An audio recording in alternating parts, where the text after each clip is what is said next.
Welcome back mga ropa, kwentuhan muna tayo. Pag-usapan natin ang laban sa pagitan ng kupunan ng Houston Rockets kontra sa kupunan ng Golden State Warriors. Coming this game mga ropa, 31-30 ang Warriors. Pang-walo pa rin sila sa Western Conference. Samantalang ang Houston Rockets naman ay tumataginting na 38-22. Pangatlo sila sa Western Conference. Powerhouse team ang kupunan ng Houston mga ropa, talagang malakas to. At ang catch dito sa game na to mga ropa ay sobrang kulang ng Warriors. Maraming walang players sa kupunan ng Warriors mga ropa at yung kanila mga two-way players ang usual na naglaro dito sa game na to mga ropa. Kaya kumbaga sa pustahan ay dehadong-dehado talaga ang Warriors mga ropa, pero kung manalo naman to ay talagang papaldo. Ngayon mga ropa, dito nga sa game na to, kailangan na manalo ng Warriors dahil ang LA Clippers ay humahabol na sa kanila sa pang-8 spot sa Western Conference. Isang panalo na lang ang pagitan mga ropa. At dito nga sa game na to ay na-upset ng Warriors ang kupunan ng Houston Rockets. Ngayon, paano nangyari yon? Dito sa video na to mga ropa, papaliwanag ko sa inyo kung paano ginawang talunin ng kupunan ng Golden State Warriors ang sobrang lakas sa kupunan ng OKC Thunder na pinangungunahan ni Kevin Durant. Ngayon mga ropa, ito ang game analysis at breakdown.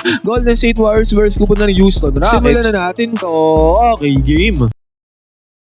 Ngayon mga ropa, dito na nga tayo magsimula sa may first quarter. Dinali ka agad ni Draymond Green na napakagandang cut dito. Ang depensa nitong si Alperen Sengun. Sumabay man dyan si Sengun mga ropa, yun nga lang huli na ang lahat. Si Amen Thompson naman ay nakabawi dito ng kanyang 2 points sa magandang atake. Panis dyan ang depensa ng Warriors. Pero ito mga ropa, sa may first quarter pa lamang, Anthony Melton, inaatake dito ang man-to-man defense ng kupunan ng Rockets. At nakakapagpundar dyan ng puntos si Anthony Melton mga ropa, another one. Inatake niya ulit mga ropa pero nagbintes ang una, nakuha naman niya ang offensive rebound. Ganyan ka-aggressive si Melton mga ropa pagbubukas pa lamang ng first quarter. Nakatyani naman ang puntos ang Rockets doon sa may ilalim, doon sa may paint. Samantala again mga ropa, 1-on-1 lang ulit. Kinakapitalize ang Warriors ang 1-on-1 defense sa kupunan ng Houston Rockets. Dito Al Horford naman ang pumakbak doon sa may ilalim. At after nito mga ropa, Podziemski, wala ring play to mga ropa, talagang isolation play lang ginagawa nila. Inatake dito ni Podziemski ang mismatch against kay Alperen Sengun. Hindi na nakahabol yan si Sengun mga ropa, easy 2 points na nagawa niya ni Podziemski, easy money. At nung na-open dito si Tito Al mga ropa, nakadrop defense dyan si Alperen Sengun. Pinagbayad niya ang depensa dito ni Alperen Sengun. Pumasok ang 3-pointer dito ni Tito Al. Samantala offensive rebound naman ang kupunan ng Rockets. KD mga ropa, syempre sobrang lupit niyan. Basic lang ang 3-pointer dyan, pumasok agad para kay KD. At again nga mga ropa, 1-on-1 lang ulit ni Anthony Melton. Ganun na naman mga ropa, kinapitalize ulit ng Warriors ang 1-on-1 defense ng kupunan ng Rockets. Magaling kasi si Melton mga pre, lalo na sa mga ganyang 1-on-1, pumasok agad ang tirada dyan ni Melton. Kaya kalagitnaan ng first quarter mga ropa, 16-9 kaagad ang score, lamang kaagad dyan ng Warriors. Yun nga lang mga ropa, si KD 1-on-1 din ang ginamit na opensa dito. Iniskoran niya lang na madali dito ang depensa ng Warriors, basket is good. At eto mga ropa, konting penetration lang dito ni Anthony Melton, bahagyan na attract dito ang depensa ni Alperen Sengun. At again mga ropa, Alperen Sengun na naman, pinagbayad na naman ng Warriors sa kanyang drop defense na ginagawa. Open 3-pointer para kay Draymond Green. Lucky bounce nga ang nangyari dyan, pero still pumasok ang 3-pointer dyan, itong si Draymond Green. At sa pagkakataon na to mga ropa, again ganun lang ulit, 1-on-1 lang ulit ni Anthony Melton. Sobrang lupit ni Anthony Melton mga ropa, kayang-kaya niya talaga ang mga isolation plays. 3-pointer pa ang pinakawalan dito ni Anthony Melton, basket is good. Lumobo na sa 22-11 ang score mga ropa. Ngunit after ng timeout, mabilis ang nakascore ang kupunan ng Rockets doon sa may ilalim. Yun nga lang mga ropa, sa pagkakataon na to, drop defense naman ni Clint Capela, nilabas dyan si Alperen Sengun. Nakatira na naman si Draymond Green, pero this time mga ropa, hindi na yan pumasok. At nakapitalize yan ni Reed Sheppard ng kanyang perimeter jumper, basket is good. Napakagandang kata naman ang ginawa dito ni Pat Spencer mga ropa. Ang gandang pasa din ang ginawa dyan ni Quentin Post para sa easy 2 points ang Warriors, basket is good. At sa pagkakataon na to, ang gandang penetration ng kupunan ng Rockets, sabay kick out ng bola sa may left side corner 3-pointer. Lumouse out man dyan si Pat Spencer mga ropa, huli na ang lahat. Pumasok na 3-pointer para sa Rockets. Pat Spencer gumamit ng screen sa may babaw para kuwanin sa depensa itong si Clint Capela, pero nakahabol dyan si Reed Sheppard mga ropa. Yun nga lang, huli na ang lahat. 2 points na naman na nagawa din ni Pat Spencer. Nakachani ng perimeter jumper dito ang Rockets mga ropa, pero Pat Spencer ulit. Pinanis na naman ang depensa dito ni Reed Sheppard. Quick 6 points ang ginawa dito ni Pat Spencer mga pre. Kita natin dito mga ropa, puro 1-on-1 ang ginagawa ng kupunan ng Golden State Warriors. At nakikinabang sila dyan mga pre sa mga 1-on-1 na yan. Naiiwanan nila yung mga primary defender para makakuha ng puntos doon sa mid-range. Bago pa matapos ang first quarter na to, ang gandang play pa ang ginawa ng Warriors mga ropa nung napunta yung bola kay Quentin Post. Napilitan kumelt dito si Clint Capela na nag-open up naman para ipasa ni Quentin Post yung bola kay Nate Williams. At good finishing ang ginawa dyan ni Nate Williams para sa easy 2 points basket is good. 30-20 na tapos sa first quarter mga ropa, may 10 points na hawak na kalamangan ng Warriors.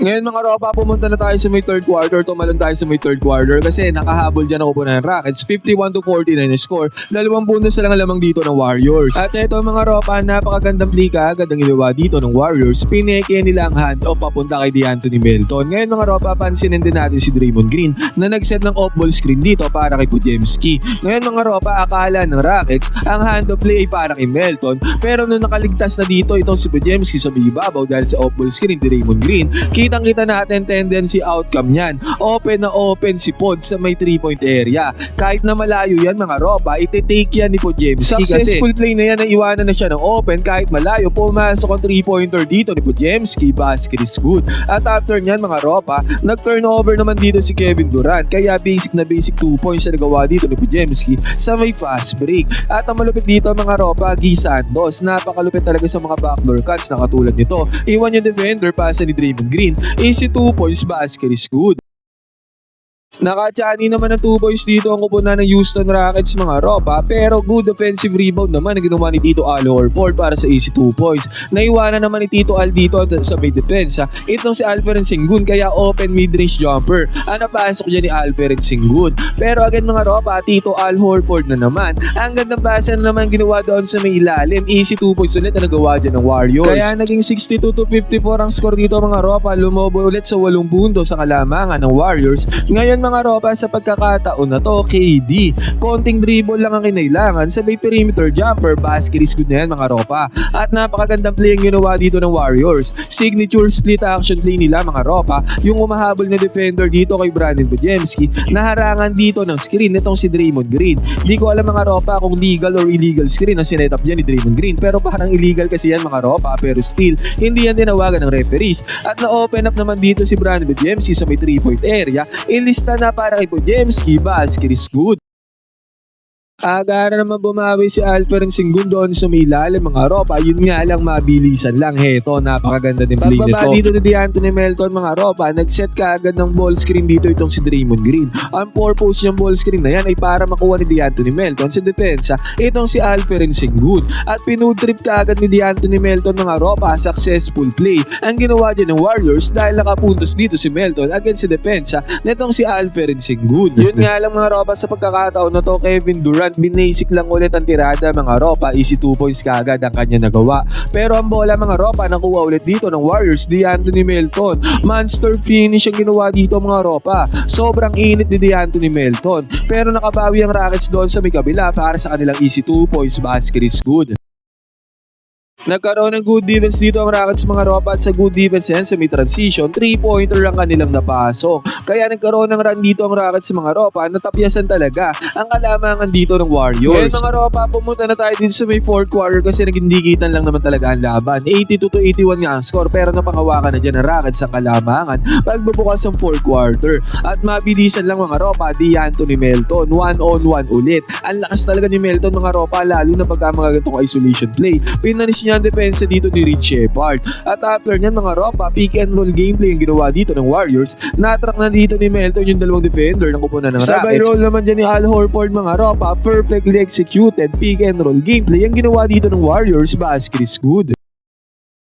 Pero sa pagkakataon na to mga ropa, sumasagot na talaga ang kupunan ng Rockets. Umatake sila dito mga ropa, natrack ang depensa. Sabay kick out ng bola papunta kay Reed Sheppard. Open na open mga ropa, ilista na para kay Reed Sheppard. Samantala mga ropa, heto na DeAnthony Melton ulit naka-receive ng bola sa may ibabaw. Ang bumabantay pa sa kanya dyan ay si Clint Capela. Kaya mabilis lang iniwanan niya ni DeAnthony Melton. Slam dunk na ang ginawa dito ni Melton mga ropa, basket is good. Pinaka problema talaga ng Warriors mga ropa, lalo na dito sa may second half ay si Reed Shepherd. Napakagandang performance at shooting ang ginagawa ni Reed Shepherd. Another 3-pointer na naman ang kanya na-convert. Nakaiwas na ang Warriors sa 3-pointer mga Ropa. Yun nga lang nakuha ng Rockets ang offensive rebound at napunta pa sa kamay ni Reed Shepherd mga Ropa. At again, another 3-pointer na naman ang napasok dito ni Reed Shepherd. Grabe naman talaga si Reed Shepherd mga Ropa. Kaya naging 91-87 na score. Lumobo na sa 4 na puntos ang kalamangan ng Rockets since may 4th quarter. Buti nga mga Ropa, strong attack ang ginawa dito ni Podziemski. Nakapag-pundar siya dyan ng 2 points. Pero si KD mga Ropa pumasok na sa pagkakataon na to. At ang masakla para sa Warriors mga Ropa, 3-pointer dito ni Guy Santos ay hindi kumunek. At umatake dito si Quentin Post pero mintes ulit yan mga Ropa. At nung nahawakan na dito ni KD yung bola, inatake niya ang one-on-one defense dito ni Draymond Green. Ang galing lang talaga mga Ropa. Good defense na yan but better offense ang ginawa dyan ni KD mga Ropa para pumasok ang tirada. Yun nga lang mga Ropa, again mintes na naman dito ang kupunan ng Warriors, LJ Cryer. Nakaiwas naman ng 3-pointer dito ang Warriors sa atake na to ni Reed Shepherd. 93-90 ang score mga Ropa. Napa-timeout dyan ng Warriors kalagitnaan ng 4th quarter. Buti nga mga Ropa, napakagandang cut ang ginawa ni Draymond Green. Nakakuha na siya dyan ng basket, may kasama pang foul. Napasok naman ni Draymond Green dito ang free throw. At nagkaroon din ng free throws dyan itong si Brandon Podziemski. Parehas pumasok yan mga Ropa, kaya sa isang idlap naging 95-93 ang score na pangawakan ng Warriors sa kalamangan. Nag-take din ng free throws dito si Jabari Smith mga Ropa at isang free throw na napasok dito ni Jabari Smith. Samantalang ang Warriors ay nagmintes sa kanilang 3-pointer. At mabilisan lang mga Ropa, Alperen Sengun nakakuha na ng basket doon sa may ilalim, may kasama pang foul. Na-convert naman ni Sengun dito ang free throw, kaya naging 97-95 ang score. At eto mga Ropa, 1 minuto mahigit na nga lang natitira di sumigim, nagkapalitan ng bomba dito. Nakatirada ng 3-pointer dito si DeAnthony Melton para bigyang kalamangan ng kupunan ng Warriors. Samantalang si Alperen Sengun naman ay nagkaroon ng points in paint para ibalik ang kalamangan sa Rockets. Pagka-kickout ng bola kay Al Horford mga Ropa, 3-pointer clutch 3-pointer ang pinasok dito ni Al Horford para makuha ulit ng Warriors ang kalamangan. Pero si Alperen Sengun mga Ropa ay nakakuha na naman ng 2 points doon sa may ilalim doon sa may paint. At dahil dyan naging all 101 ang score, segundo na lang natitira di sa may game. Umatake dito si DeAnthony Melton mga Ropa, na foul siya dyan ni KD pero challenge siya ng Rockets mga Ropa at nagkaroon nga ng successful challenge. At eventually mga Ropa, nagkaroon pa ng overtime dito sa may game na to. Napakaganda ng laban. Pagbubukas ng overtime mga Ropa, ang gandang pasa kagad ni Draymond Green papunta kay Podziemski. Napakagandang play niyan mga Ropa para sa easy 2 points. Samantala ang kupunan naman ng Rockets, KD mga Ropa, good penetration. At ang nakikautan pa niya ng bola dito ay walang iba kundi si Reed Shepherd na sobrang init. Pumasok ang 3-pointer dito ng Rockets na hawakan nila ang kalamangan. Pero yun nga alam mga Ropa, gumawa ng play ang Warriors dito sa may ibabaw. Split action play with Draymond Green at LJ Cryer.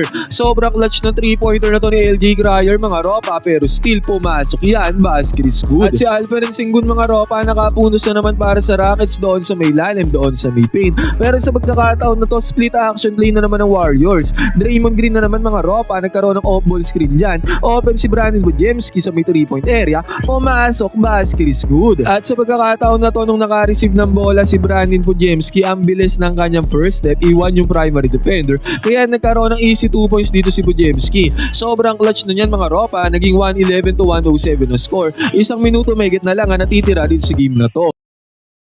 Pero yun nga lang si Kevin Durant, clutch 3-pointer din ang pinasok dito, basket is good. Kung kaya't naging 111-110 ang score. Pero ang Warriors, eto napakaganda nito, nagawa nilang pumunta kay Al Horford, island mga Ropa, 1-on-1 lamang. Pinanis dito ni Al Horford yung dumedepensa sa kanya, sobrang clutch 2 points niyan para bigyan pa ng kalamangan ng Warriors. At after pa nito si DeAnthony Melton ay nagkaroon ng strong attack dito, agawan ng buko doon sa may ilalim. Pero mas ang ibabaw dyan si DeAnthony Melton. Naging 115-112 ang score. Nagkaroon ng free throw dito si Kevin Durant. Isa lang ang pumasok mga Ropa, sayang para kay KD. At eventually nga mga Ropa, 115-113 natapos si game na to. What a win by the short-handed Warriors mga Ropa. Ngayon, ano masasabi nyo sa napakagandang laban na to ng Warriors kontra sa kupunan ng Houston Rockets? Pwede kayo mag-comment dyan sa ubano opinion mga Ropa, magkwentuhan tayo.